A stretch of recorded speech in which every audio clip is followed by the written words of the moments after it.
Assalamualaikum warahmatullahi wabarakatuh. Perkenalkan, saya Atika Ayu Rahmawati dengan NIM 2003252 akan mempresentasikan mengenai sistem imunitas seluler mata kuliah imunologi dengan dosen pengampu Dr. Elsa Yuniarti Esken MBiomed IVOKA.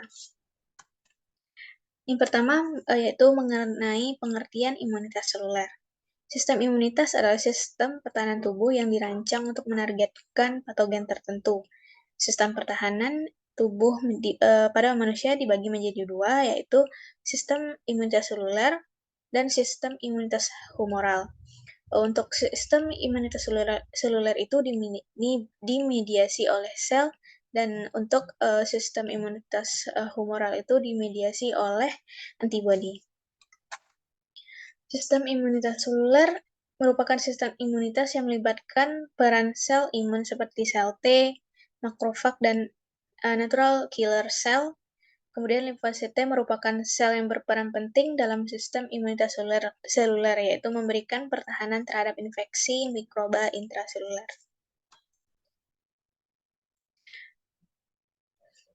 Selanjutnya itu tahapan respons sel T. Respons limfosit T naif terhadap antigen mikroba terdiri dari serangkaian tahapan berurutan dan mengakibatkan peningkatan jumlah sel T spesifik antigen serta perubahan sel T naif menjadi sel efektor dan memori. Salah satu respon yang paling awal yaitu sekresi sitokin dan peningkatan ekspresi reseptor untuk berbagai sitokin. Beberapa sitokin tersebut, misalnya IL-2, akan merangsang proliferasi sel T yang diaktifkan oleh antigen, kemudian akan menghasilkan peningkatan cepat jumlah limfosit spesifik antigen, suatu proses yang disebut dengan ekspresi klonal. Limfosit akan teraktivasi dan menjalani proses diferensiasi dan akan menghasilkan efektor sel T dan akan juga menghasilkan sel T memori. Yang selanjutnya itu pengenalan antigen dan konstimulasi sel. Inisiasi respons sel T memerlukan beberapa reseptor untuk mengenali ligan-ligan pada APC. Reseptor sel T atau TCR mengenali antigen peptida terkait MHC atau Mayer histopathology kompleks. Koreseptor CD4 dan CD8 pada sel T mengenali molekul MHC dan pada APC dan membantu kompleks TCR untuk meneruskan sinyal yang mengaktifkan.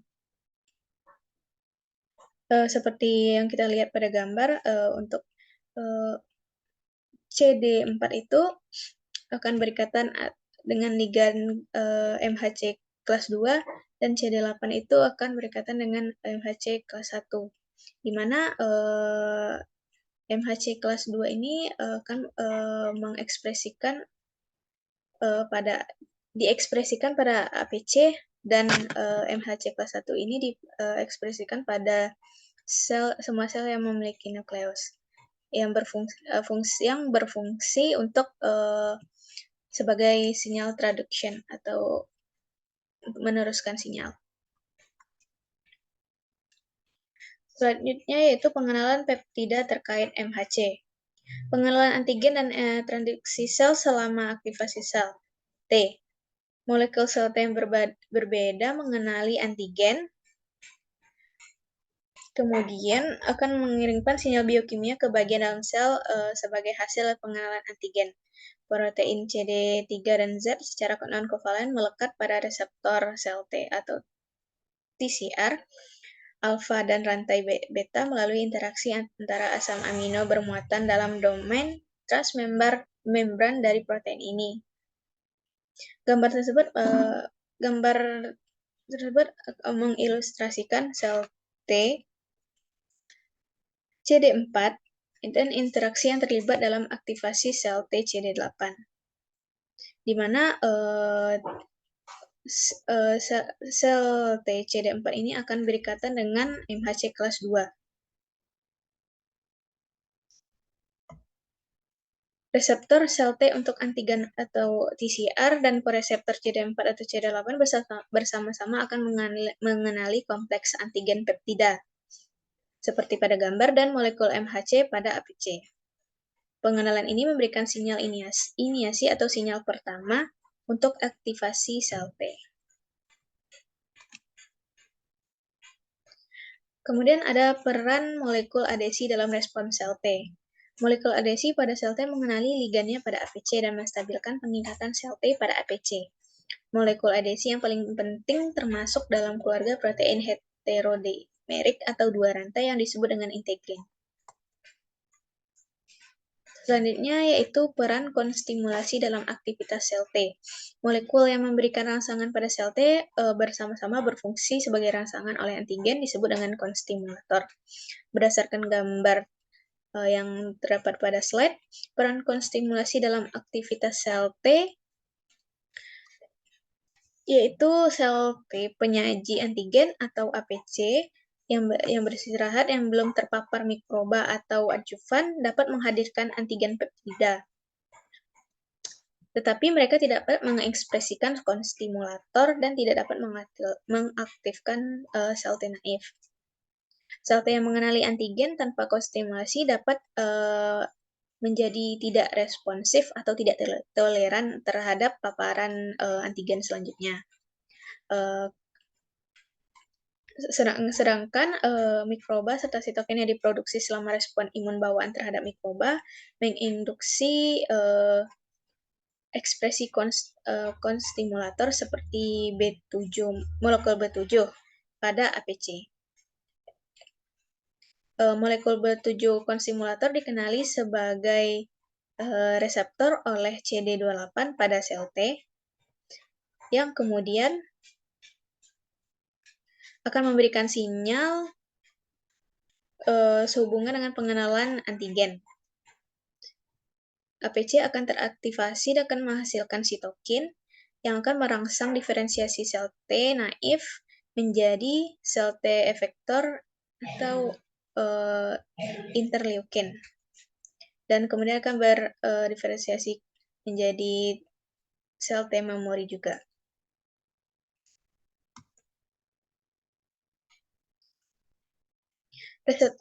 Reseptor penghambat sel T.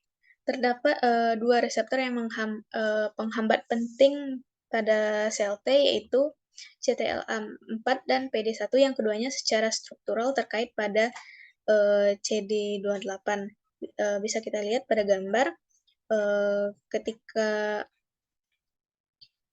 terdapat reseptor CTLA4 yang terjadi adalah akan menghambat mediasi dari fungsi regulation dari sel T. Begitu pula dengan PD1. Sedangkan untuk CD8 akan mengaktifasi sel T naif. Begitu juga dengan ICO5.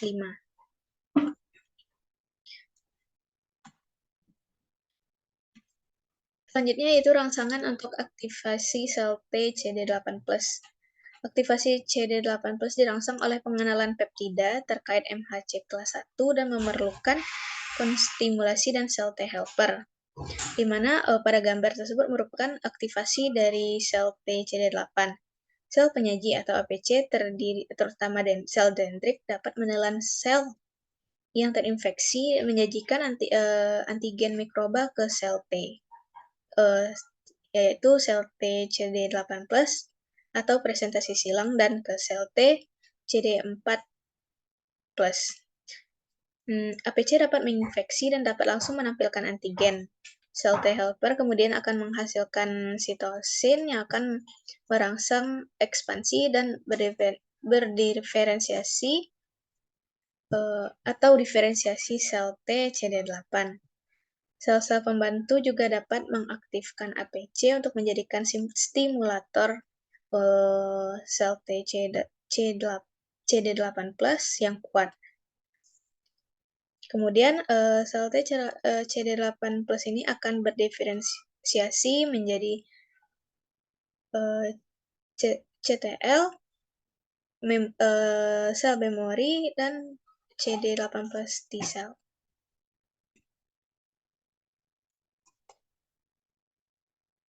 Selanjutnya itu jalur biokimiawi aktivitas sel T. Ada 5 jalur biokimiawi, yang pertama yaitu jalur aktivasi sel T melalui antigen repressing cell atau APC. Ketika sel T teraktivasi, molekul kompleks atau MHC di permukaan antigen presenting cell atau APC seperti sel dendrit, makrofag, atau sel B berinteraksi dengan reseptor sel T yang cocok atau TCR pada sel T. Interaksi ini memicu berbagai jalur transduksi sinyal. Yang kedua yaitu jalur aktivasi reseptor sel T atau TCR dan kompleks protein kinase. Setelah interaksi antara TCR dan MHC pada APC, jalur aktivasi melibatkan sejumlah kompleks protein kinase seperti kinome yang terlibat dalam pengaturan sinyal intraseluler. Yang ketiga yaitu jalur aktivasi protein kinase C atau PKC. Yang selanjutnya yaitu jalur aktivasi JNK dan P38-MAPK atau jalur mitogen activated protein kinase yang termasuk si joint terminal kinase atau JNK. Aktivasi ini dapat dipicu oleh reseptor sel T dan mengaktifkan faktor transkripsi seperti AP1.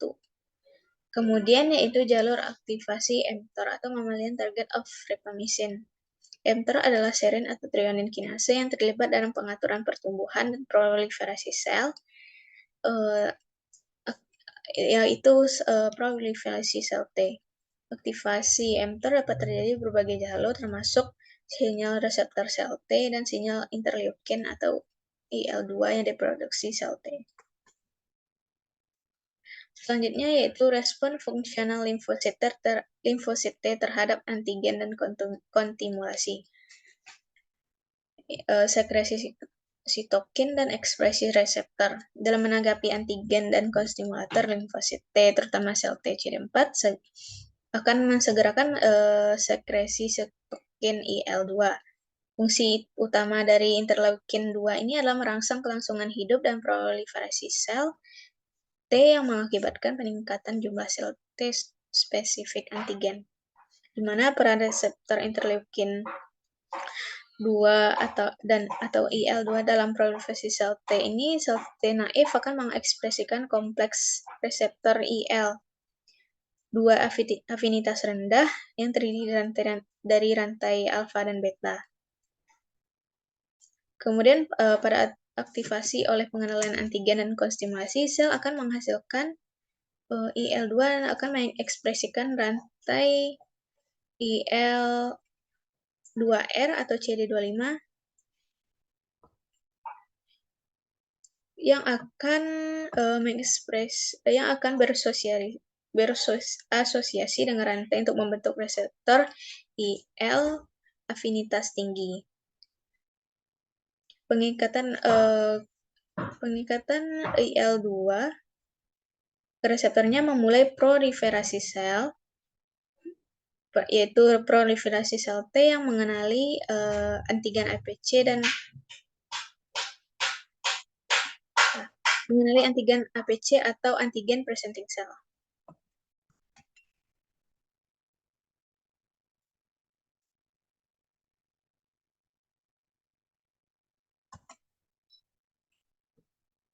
Selanjutnya yaitu ekspansi klonal. Ekspansi ini limfosit T yang diaktifkan oleh antigen dan kostimulasi mulai berproliferasi atau membelah dalam 1-2 hari yang akan mengakibatkan ekspansi klon antigen spesifik. Ekspansi ini cepat menyediakan banyak limfosit spesifik antigen dari yang mana sel-sel efektor dapat dihasilkan untuk memerangi infeksi. Pada gambar yang ditampilkan pada slide, ekspansi merupakan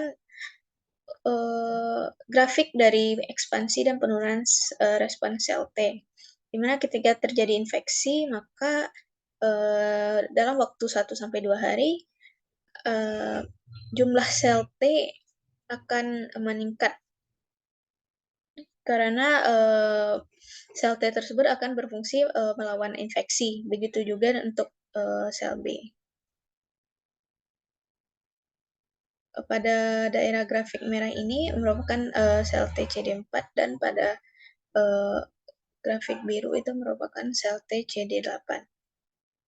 Kemudian ada diferensiasi sel T naif menjadi sel efektor. Pada gambar di kiri merupakan perkembangan dari sel TCD4 efektor, di mana ketika sel TCD4 naif diaktifkan di organ limfoid sekunder, maka mereka akan berproliferasi atau membelah dan akan berdiferensiasi menjadi sel T efektor. Beberapa efektor misalnya sel TH1, sel TH2, dan sel TH17, dan sebagian besar akan keluar dari limfoid dan berfungsi untuk membasmi mikroba di jaringan perifer. Untuk sel-sel lainnya itu akan berdiferensiasi yang disebut dengan sel T follicular helper, akan tetap berada di organ limfoid dan membantu sel B untuk menghasilkan antibodi yang kuat.